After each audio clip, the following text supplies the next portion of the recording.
let's get on to the derby from Manchester and City's defeat.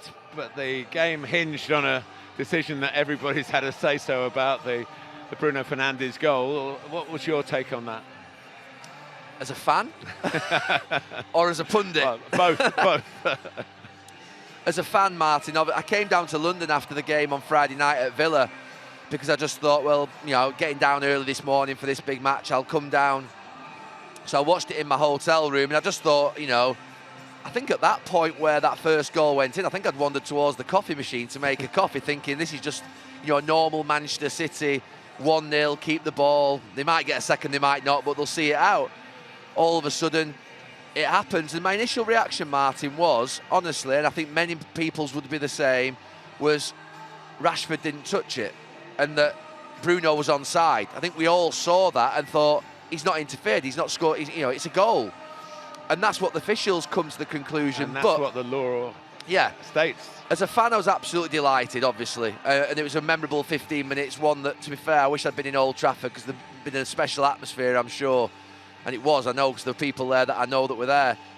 But if I was a defender for Manchester City, if I was a coach for Manchester City, if I was a fan of Manchester City, I'd be absolutely devastated at that goal being in. I know the offside rule has been adapted.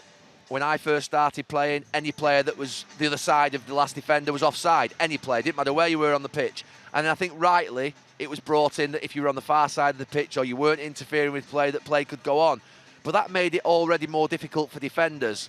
I think if we're now saying that those yesterday are sort of, if you like, onside, we're making it, I think, probably the balance has probably gone too far. That is, for me, an offside goal. I listened to Peter Walton on the television say that it was a goal because he wasn't interfering with play. I doubt that. I think he has interfered with Manchester City's defenders. And if I look at it in a way which, to be fair, as a fan, I'm absolutely over the moon. If I look at it as a player, an ex-player, and think, I always think, would I like that one against me? I'd have hated that goal against me. So I have to say that. And Eric Ten Hag said exactly the same afterwards, didn't he? Well, Eric Ten Hag, honest about it. Eric Ten Hag gives very honest interviews, and he said the same. That if that had been against Manchester United, they'd have been absolutely fuming. You know, we've been jumping up left, right, and centre, and I'm not surprised Manchester City are, because they can feel hard done to by that. You know, VAR haven't even sort of, if you like, maintained the on-field decision. Oh well, it was given by the assistant referee, then overruled by the referee, and then you think, well, the actual VAR have got to overrule the referee again.